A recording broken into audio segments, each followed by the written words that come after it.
بسم اللہ الرحمن الرحیم۔ السلام علیکم دوستو، میں ہوں شاہد وسیم اور آپ دیکھ رہے ہیں میرا یوٹیوب چینل ہوشیار برڈ زون۔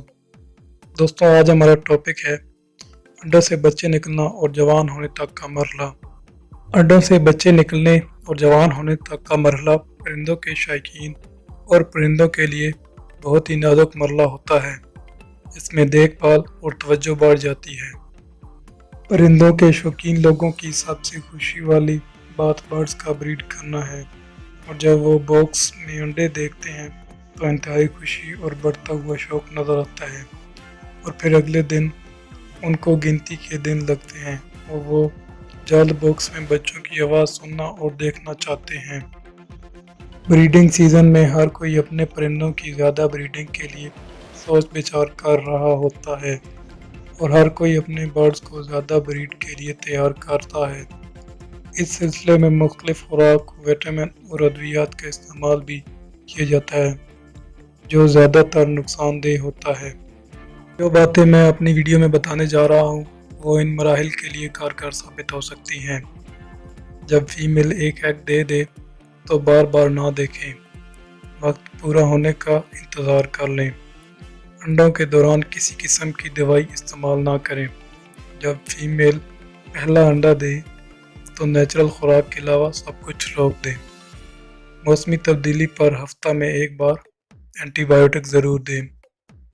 دوستو، اگر ابھی تک آپ نے میرے چینل کو سبسکرائب نہیں کیا تو میرے چینل کو ضرور سبسکرائب کریں اور ساتھ دیے گئے بیل آئیکن کو ضرور دبا دیں تاکہ میرے چینل پر ہر آنے والی ویڈیو میں آپ کو پرندوں کے بارے میں تمام تر تفصیلات سے اچھی طرح آگاہی ہو سکے۔ جب بچہ انڈے سے نکلے تو چیک کریں کہ فیمیل فیڈ کروا رہی ہے کہ نہیں، اور اس دوران خوراک کا خاص خیال رکھیں۔ 4 دن کے بعد کچھ نرم غذا بھی ساتھ رکھیں تاکہ فیمیل کو فیڈ کرانے میں آسانی ہو۔ کبھی کبھار اوٹس یا کجی چیک کر لیں۔ نرم غذا میں ابلے ہوئے چاول، نرم چھلی، ایگ فوڈ، گرین چیزیں بھی دیں۔ یہ سب چیزیں وقفے وقفے سے استعمال کروائیں۔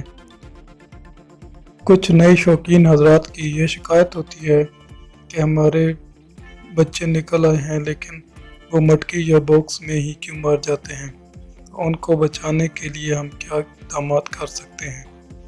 تو سب سے پہلے دوستو، جب بچے نکلیں تو فیڈ اچھی دی جائے جس میں ابلے ہوئے چاول اور 24 گھنٹے بھیگی ہوئی گندم، اور جب 5 دن کے بچے ہو جائیں تو مٹکی نکال کر صاف کی جائے۔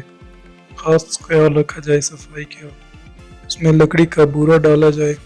اسی طرح ہر 5 سے 7 دن کے بعد اس کی صفائی کی جائے تو بچوں کے مرنے کے کافی حد تک کنٹرول کیا جا سکتا ہے۔ اور اس دوران کوئی بھی دوائی کا استعمال نہ کریں، صرف خوراک پر توجہ دیں۔ اسی طریقے سے بچے بآسانی پل جائیں گے، اور امید ہے کہ تمام بچے سیلف ہوں گے۔ اگر کسی فیمیل کے 4 بچے ہیں یا اس سے زیادہ تو کم بچوں والی فیمیل کے نیچے 1-2 رکھ لیں تاکہ کوئی مسئلہ نہ ہو۔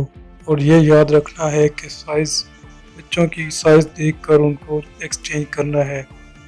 اگر کوئی فیمیل فیڈ نہ کرائے تو ہینڈ فیڈ دے کر باکس میں ہی رکھیں، شاید فیمیل فیڈ کروانا شروع کر دے۔ جب بچے بڑے نظر آنے لگیں، پر پورے ہو جائیں تو وہ خود باہر آ جائیں گے یا فیمیل انہیں باہر نکال دے گی۔ اگر زیادہ چھوٹا ہو تو پھر واپس رکھ دیں۔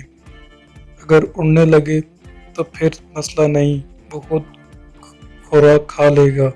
ایسے بچوں کو الگ کر دیں تاکہ فیمیل پھر ایگ دینے پر آ جائے۔ انشاءاللہ ان باتوں پر عمل سے پرندوں اور آپ کا فائدہ ہوگا، نقصان سے بچ سکتے ہیں۔ آپ کے برڈز میرے لیے اسی طرح قیمتی ہیں جس طرح میرے اپنے۔ جزاک اللہ۔ آپ کی خدمت میں پیش ہوشیار برڈ زون۔